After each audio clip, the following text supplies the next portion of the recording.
There is no seal in the vagina. There is no guaranteed bleed the first time you have sex. It's a myth.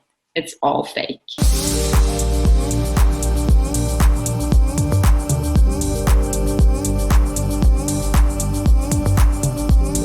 The expression "pop the cherry" is apparently something that came in the 1970s, actually.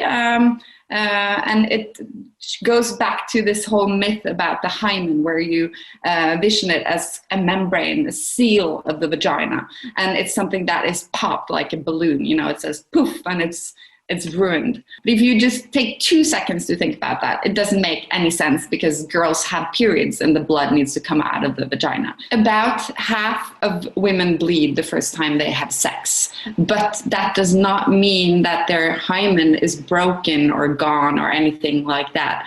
It can mean that the hymen has gotten a small tear, but most often we can assume that it's actually caused by lack of lubrication and a tight, intense vaginal muscles. And teenage boys are notoriously known for being bad at foreplay, so that is a very bad combination: a dry, tight vagina and an eager young man.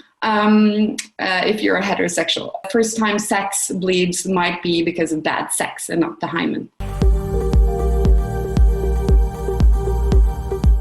There's a widespread myth that a doctor like me can tell if a woman has had sex before.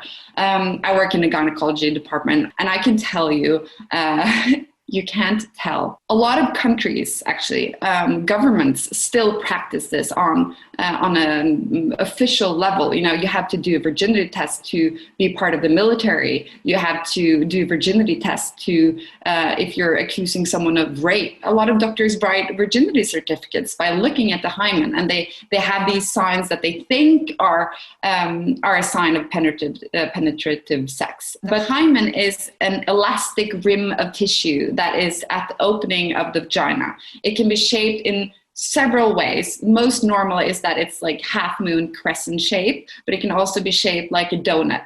But most often it's a large elastic hole in it, so it can accommodate a penis, a dildo, or whatever you want to put there, or at least a tampon. Losing your virginity has always been seen as kind of a rite of passage, and it's never really a right time to do it. Everyone wants to do it at exactly the same time as everyone else. You don't want to be too early, then you're a slut. You don't want to be too late, then you're a prude or a nerd or whatever. There's two aspects of having sex for the first time. It's your head and it's your body, and they need to talk together. Sometimes you really want to have sex, but your body is not ready. You're not getting wet, you're tensing up, your body is telling you no. And other times your body is saying like, yeah, this is, I'm ready for this, but your head is freaking out. Those two parts need to be on the same page. And there's no right time. It's only a right time for you, and you decide when you are ready. First time sex, since it's put such emphasis on it in our society, it can be an extra burden for people whose first sexual experience is actually a very traumatic experience. People who are subjected to rape or incest, and just having that being your defining entrance into the sexual world of adults can be an extra burden, and it's just so unnecessary. Your first time doesn't define you in any way. The cultural significance of virginity is just, it's age old and it's everywhere. And the first written laws that we have, 2,000 years BC, you have detailed rules about governing virginity and girls' virginity. You have it in the Torah, you have it in the Bible. These girls and their virginity were seen as a commodity. It's pure business. Men and families owned their daughters, and they could sell them for a very high value, but only if they were virgins. You were buying a commodity and you wanted it to be whole. Still today, 4,000 years later, we're still in a way doing the same. We're selling fake hymens online. We're doing hymenoplasty to restore something that was never really there.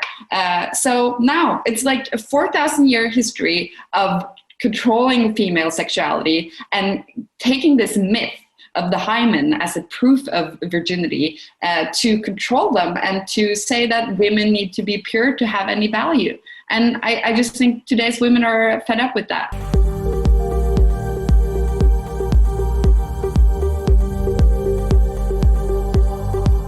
For some reason, losing your virginity just means penetrative vaginal sex, but that's a very non-inclusive concept. I mean, what about lesbians who never have sex with a man?